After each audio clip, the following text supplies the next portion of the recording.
ये है मेरा ट्रैवल बैग और आपका इनविटेशन एक अनोखे सफर पे। वीडियो को एंड तक जरूर देखना क्योंकि सफर अभी शुरू हुआ है।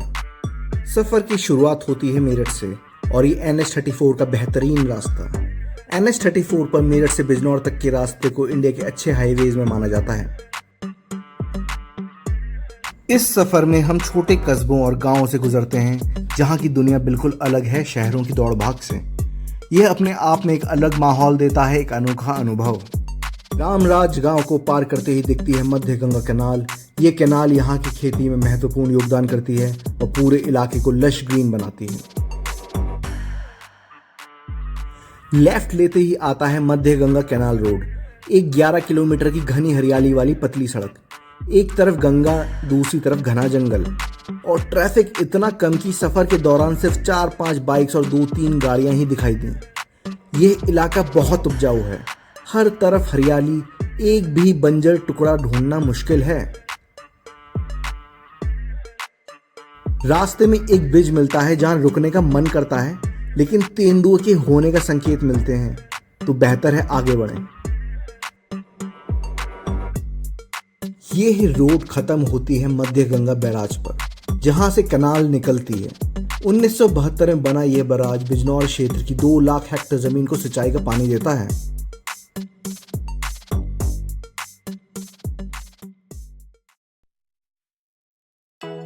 नजीबाबाद की सड़कों में एक ढाबे पे आलू के पराठे का स्वाद लिया, जो काफी टेस्टी था। अब हम प्रवेश करते हैं कोट द्वार में, जो मालिनी और खो नदियों के बीच बसा है। कोट और द्वार मतलब किले का प्रवेश द्वार। ये नाम यहाँ प्राचीन काल में महत्वपूर्ण किले का होना दर्शाता है।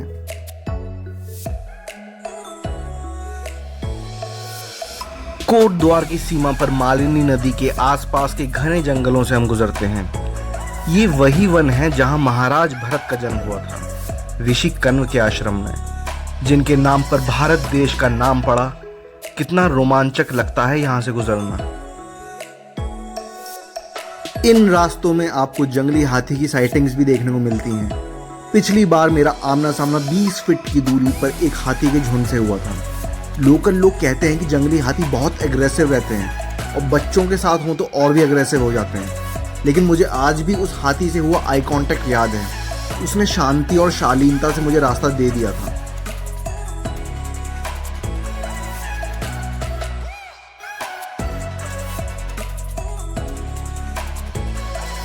हम दुगड्डा से गुजर रहे हैं, जो कोट द्वार से पहले गढ़वाल का व्यवसायिक केंद्र था। 1953 के बाद कोट द्वार से रेलवे कनेक्टिविटी होने से यहाँ के सभी बड़े व्यापार वहां शिफ्ट हो गए।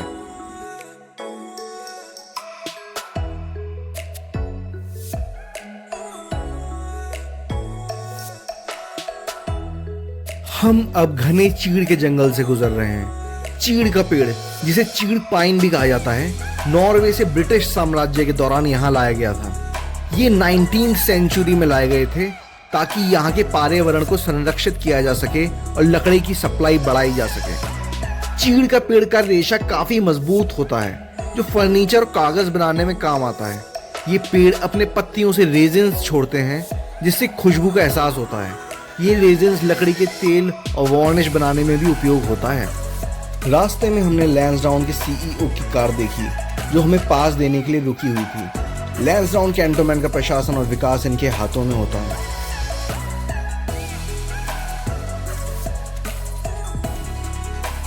दूर से होटल का दिखना, एक थकावट भरे सफर को सुकून भरा अंजाम मिलना। आखिर हम अपने होटल पहुंच गए। पहला कदम 30 डिग्री स्लोप पर था। पहाड़ों पर आने का असली एहसास यही होता है, जब कदम संभाल के रखने पड़ते हैं।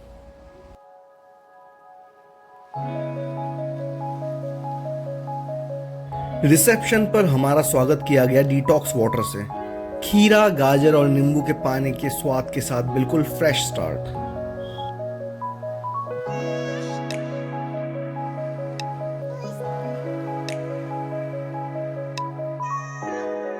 चेक इन के बाद चलते हैं रूम की तरफ।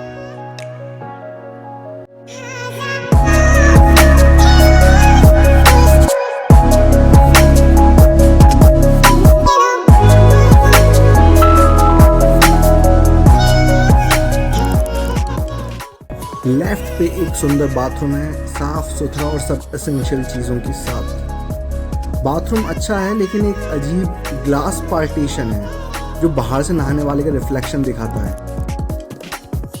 बाकी रूम भी बहुत अच्छा, साफ और कंफर्टेबल है। नया इतना कि मैट्रेस पर प्लास्टिक कवर तक था जिसे हटवाना पड़ा।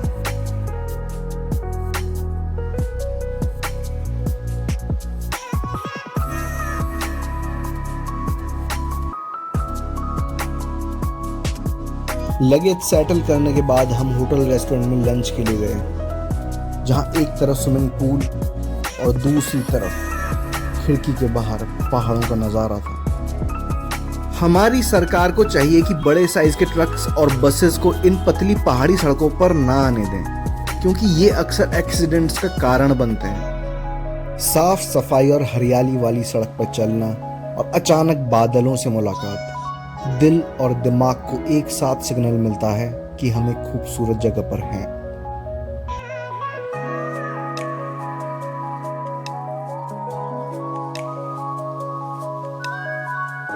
लैंसडाउन का नाम ब्रिटिशर्स ने वाइस रॉय लॉर्ड लैंसडाउन के सम्मान में रखा था। इस जगह का पुराना नाम कालू डंडा है, जिसका मतलब ब्लैक हिल्स होता है। लैंसडाउन दो महान सैनिक वीरों वॉर हीरो जसवंत सिंह रावत और प्रथम CDS जनरल बिपिन रावत का जन्मस्थल है।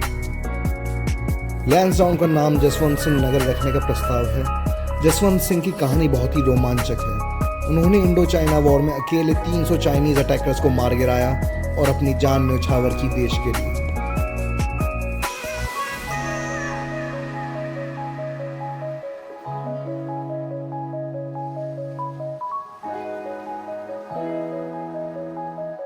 लैंसडाउन में ब्रिटिश टाइम की चर्चेज अब भी देखी जा सकती हैं। लैंसडाउन के सेंटर पॉइंट से संतोषी माता टेम्पल और सनसेट पॉइंट की यात्रा शुरू होती है। यहां से लगभग 10 मिनट का रास्ता है। संतोषी माता टेम्पल लैंसडाउन का सबसे ऊंचा पॉइंट है, जो एक सुंदर पहाड़ी पर स्थित है। ये मंदिर 1980 में स्थापित किया गया था। मंदिर तक पहुंचने के लिए आपको 85 से ज्यादा सीढ़ियां चढ़नी पड़ती हैं, जो एक छोटी सी यात्रा की तरह लगता है। लेकिन मंदिर पहुंचकर जो शांति मिलती है वो सब थकान दूर कर देती है।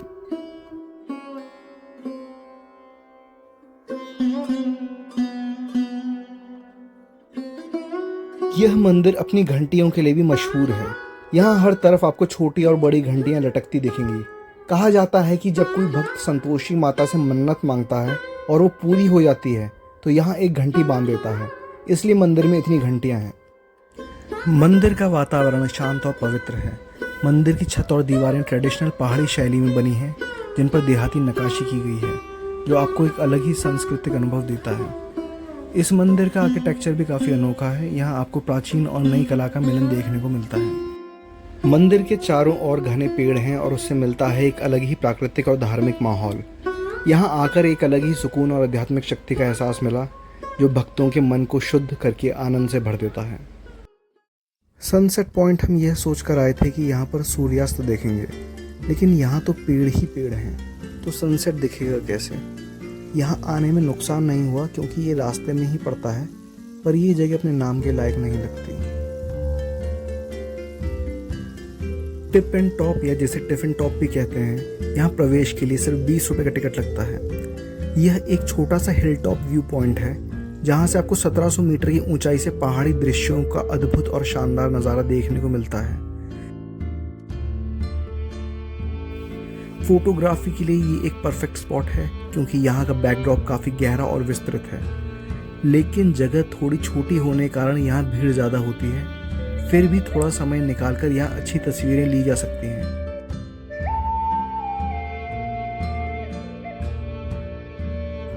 ये हिल टॉप 1700 मीटर की ऊंचाई पर स्थित है और यहाँ से पहाड़ी दृश्यों का लाजवाब नज़ारा मिलता है। ब्रिटिश एरा के दौरान यह जगह पिकनिक्स और आउटडोर डाइनिंग के लिए इस्तेमाल होती थी, इसलिए इसको टिफिन टॉप भी बोला जाता है। यहाँ आप अपनी आंखों से प्रकृति की ताजगी और विशालता को महसूस कर सकते हैं और तस्वीरों के जरिए इन नज़ारों को हमेशा के लिए अपने पास संजो कर रख सकते हैं। जैसा कि किसी महापुरुष ने कहा है, यहाँ आंखों से पियोगे प्रकृति का जाम और तस्वीरों में कैद करोगे खूबसूरत शाम।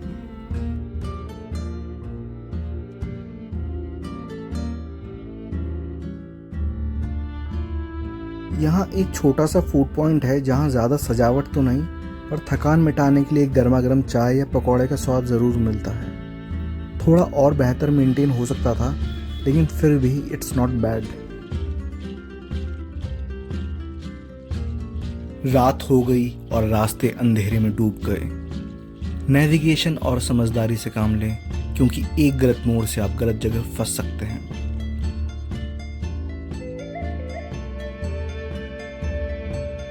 एक थके दिन के बाद होटल वापस आके सुकून मिला। अब बस भोजन और आराम की तलाश है। वैसे होटल के पार्किंग लॉट की स्लोप इतनी स्टीप है कि बच्चों की स्लाइड जैसी दिखती है।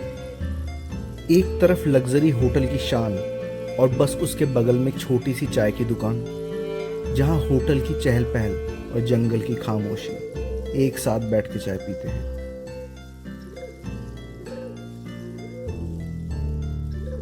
रात के खाने से पहले स्विमिंग पूल के पास कुछ पल थमना, जैसे दिन की सारी थकान को शांत करके खामोशी में खुद से मुलाकात करना। ये था आज का सफर। कल हमारी यात्रा और भी रोमांचक होगी, जहां हम खोजेंगे यहाँ की एक रेयर मशरूम की प्रजाति जो सिर्फ जंगल में मिलती है, जिसका मार्केट वैल्यू अराउंड 36,000 रुपए किलो है। वीडियो को लाइक करें, चैनल को सब्सक्राइब करें और अपने फीडबैक्स और सुझाव कमेंट्स में दें। मिलते हैं अगले पार्ट में।